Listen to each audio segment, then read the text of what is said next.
Hello students, Neena Hindi classes में आपका स्वागत है। आज हम डीएवी कक्षा 7 में का पाठ 1 बारहमासा पढ़ेंगे। यह एक कविता है जो कि नारायण लाल परमार जी ने लिखी है।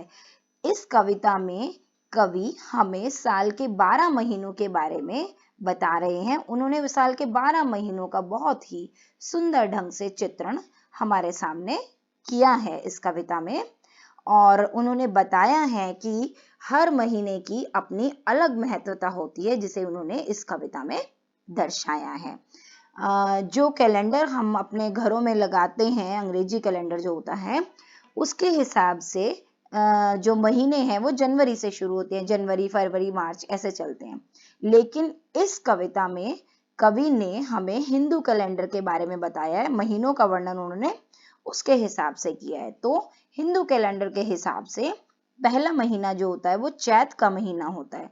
चैत का महीना कब शुरू होता है? जब मार्च खत्म होने वाला होता है, अप्रैल शुरू होता है। तो मार्च से लेके अप्रैल तक का महीना जो होता है, मतलब मार्च खत्म होने वाला और अप्रैल पूरा, वो चैत का महीना होता है। तो देखें कवि इस चैत के महीने के बारे में क्या कह रहे हैं।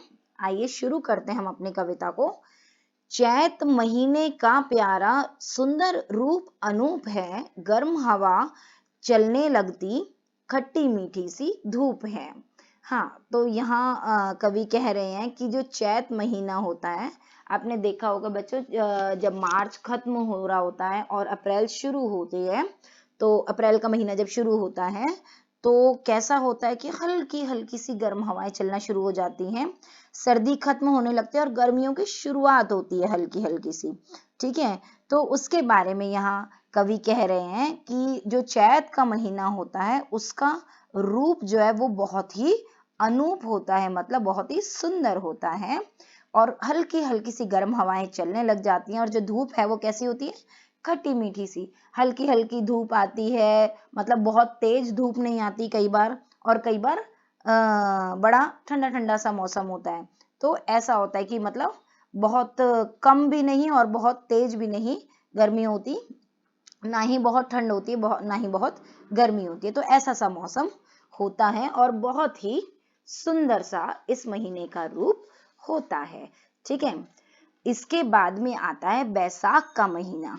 आते ही बैसाख के छुट्टी हुई मदरसों की, लगा गूंजने घर आंगन किलकारी से बच्चों की। हाँ, बैसाख का महीना होता है वो अप्रैल मई का होता है। तो जैसे ही बैसाख का महीना आता है, मदरसों यानी एक ऐसी जगह जहाँ पे एक धर्म विशेष की शिक्षा दी जाती है, मतलब ये एक उर्दू शब्द है। मदरसे मतलब विद्यालय, स्कूल।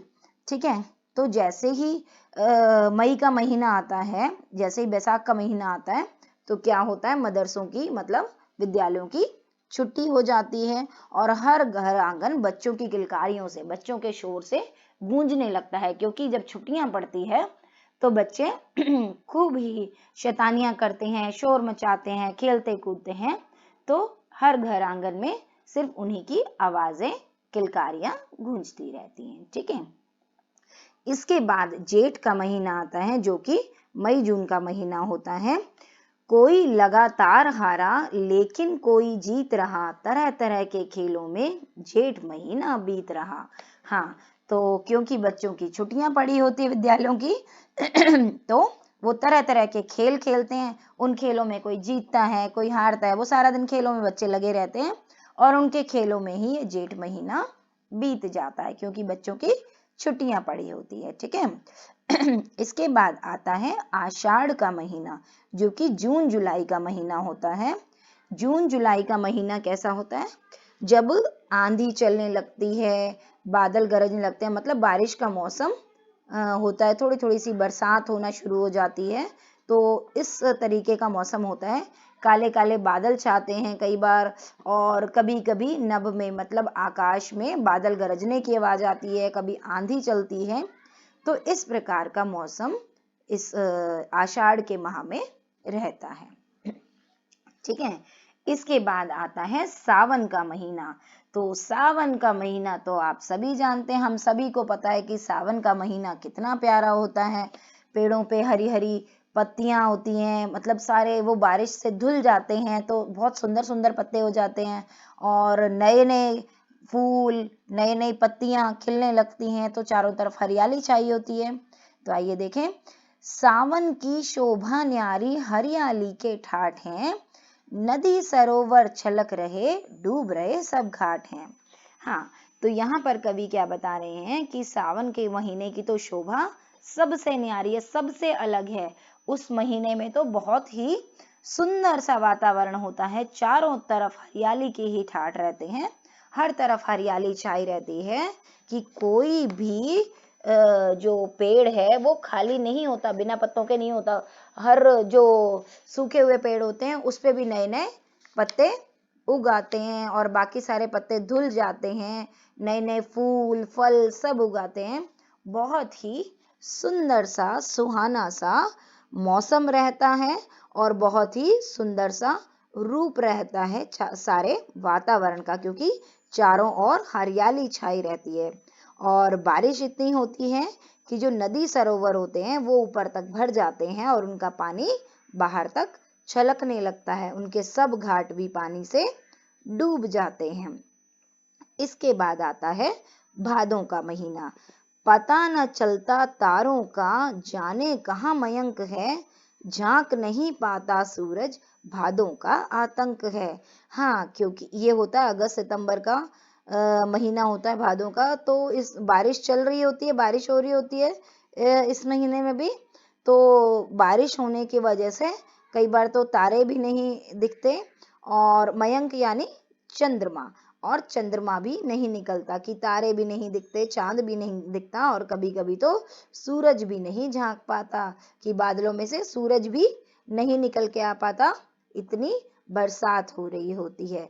तो ऐसा सा भादों का माह होता है जिसमें बहुत बारिश होती है, जिसमें चांद तारे भी नहीं दिखते और सूरज भी कई बार नहीं निकल पाता।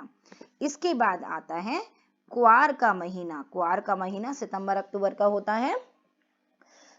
देखें इसमें कवि क्या कहते हैं, भैया क्वार महीने में निर्मल होती जलधारा, मौसम कर देता सारी हंसी खुशी का बंटवारा।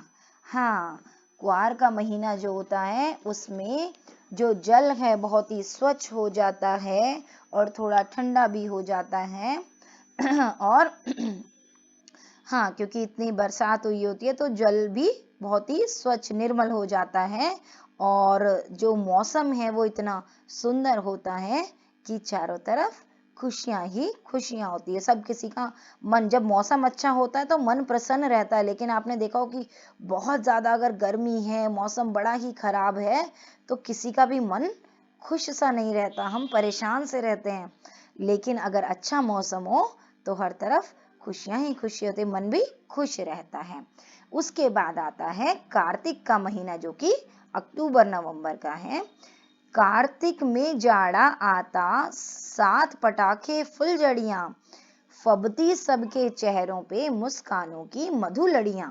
हाँ, कार्तिक का महीना जो आता है उसमें जाड़ा आ जाता है। जाड़ा मतलब ठंड, सर्दी कि कार्तिक का महीना अपने साथ ठंड लेके आता है। जब कार्तिक का महीना आता है तो ठंड शुरू होने लग जाती है और तभी उस महीने में दिवाली भी आती है। तो ये ठंड भी लेकर आता है, जाड़ा भी लेकर आता है और साथ में पटाखे फुलझड़ियां भी। बच्चों को पटाखे फुलझड़ियां जलाना बहुत पसंद आता है दिवाली में, तो बच्चों के लिए पटाखे फुलझड़ियां लाता है, मतलब दिवाली का त्योहार लेके आता है ये महीना। और फबती मतलब जचती, कि सबके चेहरों पर क्या जचती है, मुस्कानों की मधु लड़ियां, कि त्योहारों का ये महीना होता है। इस महीने में कितने सारे त्योहार होते हैं और सबसे बड़ा दीपावली का त्योहार होता है, तो सबके चेहरों पे मुस्कान रहती है, क्योंकि हम घरों को सजाते हैं, इधर उधर एक दूसरे को मिठाइयाँ देते हैं, बांटते हैं और क्या कहते हैं, घरों में लड़ियां लगाते हैं, बच्चे पटाखे जलाते हैं, नए नए सुंदर कपड़े पहनते हैं, रंगोलियां बनाते हैं। तो पूरा त्योहारों का ये समय होता है। भाई दूज भी आता है ना, तो बहुत सारे त्योहार आते हैं इस महीने में, तो इसलिए सबके चेहरों पे मुस्कान रहती है। इसके बाद आता है अगहन का महीना, जो कि नवंबर दिसंबर का महीना होता है। अगहन नाच नचा देता, बर्फ सरीखा है पानी, चलो नहा लो माँ कहती, नहीं चलेगी मनमानी। हाँ, अगहन का जब महीना आता है तो पानी कैसा हो जाता है, बर्फ सरीखा, मतलब बर्फ जैसा ठंडा पानी हो जाता है। और बच्चे अपनी मनमानियां करते हैं। बच्चे नहाना चाहते नहीं, वो नहाने से बच रहे होते हैं ठंडे पानी से, कि पानी ठंडा होगा। लेकिन माँ उनकी मनमानी नहीं चलने देती और माँ उनको कहती है नहा लो, और बच्चे उससे बच रहे होते हैं। तो ऐसा सा ये महीना होता है। इसके बाद आता है कौन सा महीना? इसके बाद आता है पौष का महीना। उड़ी पतंगे पौष में, बाजी लगती जोर से, गली मोहल्ले अटारियां, भर जाते सब शोर से। हाँ, इसके बाद पौष का महीना आता है जिसमें बसंत पंचमी आती है। तो इस समय में पतंगे खूब उड़ती हैं गली मोहल्ले में। अटारियां मतलब छतों पर भी, ठीक है, गली मोहल्ले में, छतों पर, सब जगह पतंगे उड़ाने का और पतंगों की बाजी लगाने का, इसी चीज का शोर होता रहता है। और सब पतंगबाजी में अपने आप को व्यस्त रखते हैं और उसी में के साथ खुशियां मनाते हैं। ठीक है, इसके बाद जो महीना आता है वो आता है माघ का, जो कि जनवरी फरवरी का महीना होता है। माघ महीना भर देता, मन में नई उमंग है, कहीं मंजीरे झांझ, कहीं बजता कहीं मृदंग है। हाँ, तो जो माघ का महीना होता है वो मन में एक नई उमंग लेके आता है, क्योंकि इस महीने में बहुत सारी फसलें कटती हैं। तो जो किसान होते हैं उनको भी बहुत लाभ होता है, तो उनके लिए एक नई उमंग आती है इस महीने में। और इस महीने में बहुत सारे शादी ब्याह भी होते हैं। तो फसलें कटने, शादी ब्याह होने की वजह से, इन सब चीज़ों की वजह से चारों ओर खुशियां छाई होती हैं और जगह जगह पर ढोल मजीरे बज रहे होते हैं। ठीक है, इसके बाद आखिरी महीना जो होता है साल का वो होता है फागुन का, जो कि फरवरी खत्म हो रही होती है और मार्च तक चलता है। ये होता है फागुन का महीना। लो वह आ पहुंचा फागुन, रस की उड़ी फुहार है, रंगों के कारण लगता यह जीवन त्योहार है। हाँ, फागुन का महीना जो होता है उसमें होली आती है, क्योंकि तो होली के रंगों के कारण चारों ओर रंग रंग छाए होते हैं। मन में भी एक अलग सी रस की फुहार रहती है और रंगों की वजह से लगता है कि सारा जीवन ही त्योहार है।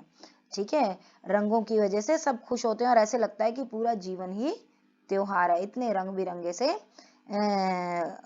रंग होते हैं जिनसे लोग होली खेलते हैं।